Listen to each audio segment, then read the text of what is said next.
Bazal speaking and fronting right now for the Court of Consciousness system. I wanted to talk about something today that we observed. There's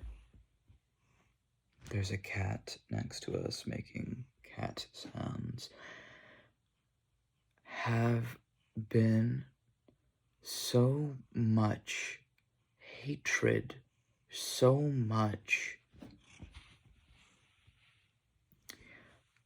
animosity and apathy towards people who are treated as though their very lives and existences are not their own, that they do not get the very basic human right of expressing themselves on their own terms without having to fight, hide, sometimes die, or be suppressed or continuously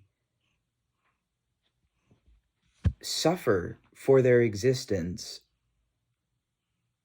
simply because they were born in a way other people don't understand or developed in a way other people don't like. And already this Women's History Month, we have seen over 10 transphobic hate comments this morning on Threads. We ourselves are not a trans woman, but we are transgender. And we saw so much hatred just first thing in the morning. And that hatred at this time feels inescapable to trans identity.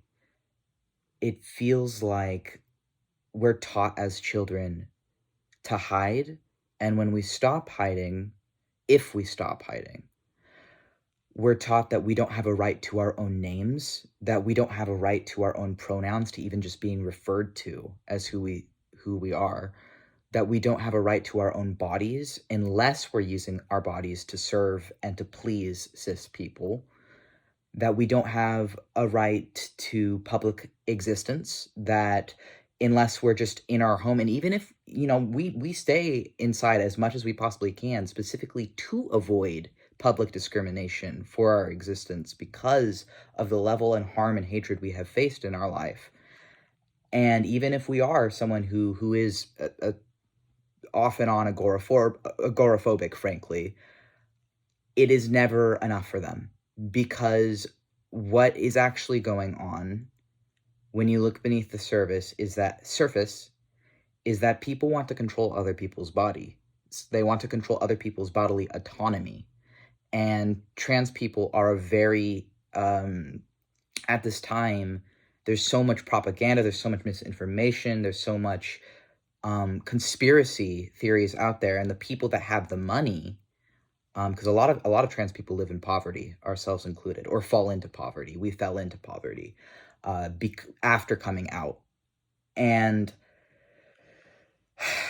it's frustrating when you recognize that your very existence, that your very life, and that the life of so many people are just seen as like a fad, or is seen as a choice, or is seen as a performance, when what was actually the performance is when we were hiding ourselves, when we were breathing our every breath, spending our every word, trying to appease these people who don't care about us, who pretend to care only so long as we serve them.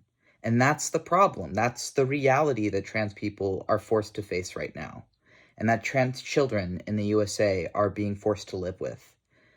And there is a systemic genocide right now in the USA of transgender people, and also of non-white people as well.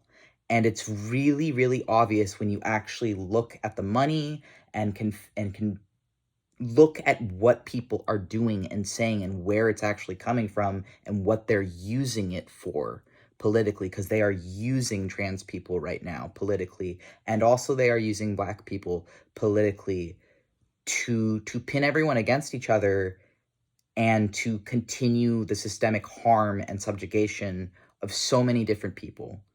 And so this Women's History Month, I just wanted to say that trans people are people, that trans lives matter, trans women are women, trans men are men, non-binary people, which we would fall into, are non-binary. We would also fall into trans man or trans masculine. Any of those labels we're okay with personally. But it's just, you can't expect people. No, that's the wrong phrasing. What I'm saying is life right now for trans people is really fucking hard. And it's scary. And a lot of us are afraid. And it's not just trans people, it's many people, it's millions of people in this country right now are terrified, are fucking terrified for our lives, because we recognize every day could be our last. Because we recognize that it's not even about, like, I don't fucking care about like liberals or conservatives or any of that. It's they're the same thing. They're doing the same thing to marginalized people, and it doesn't matter. Like, we need peace. We need peace, and we need rest, and we need people to see and to look past their own stuff and be willing to face the uncomfortable truths, because that uncomfort is them learning. That uncomfort is something they force us to live with every single day of our lives, just being transgender. And literally all we want is peace, is to not have to fear for our lives every single day for something fundamentally outside of our control that we cannot help, without hiding or lying to ourselves or using or trying to conform to what other people tell us we have to do to appease them. And then when we actually do those things, when we actually listen to them, they still aren't happy with us, because it's never been about us. It's been about power and control. And the system right now is fundamentally irreparably broken. And a lot of people see through it. A lot of people are not falling for it. A lot of people see past the propaganda and all this fucking money and other shit, and are looking at the history, and are reading the history, and are reading articles and different things to understand their own experiences and other people's experiences. And you're not alone. You'll never be alone, and we will never be alone. And they taught us for 22 years that we were alone, and we're not. There are millions of other people who, even if their experiences are different, know the pain I'm talking about, know what it is to exist in such a way that just through your very existence, you are taught that it would be better to be dead than to live as who you are, who you actually are, and cannot help being. And that's what this comes down to. We need to let people fucking live their lives, even if we don't understand it, because it's not the fuck about us. It's not about us. It's about bodily control and autonomy. And that's a human right.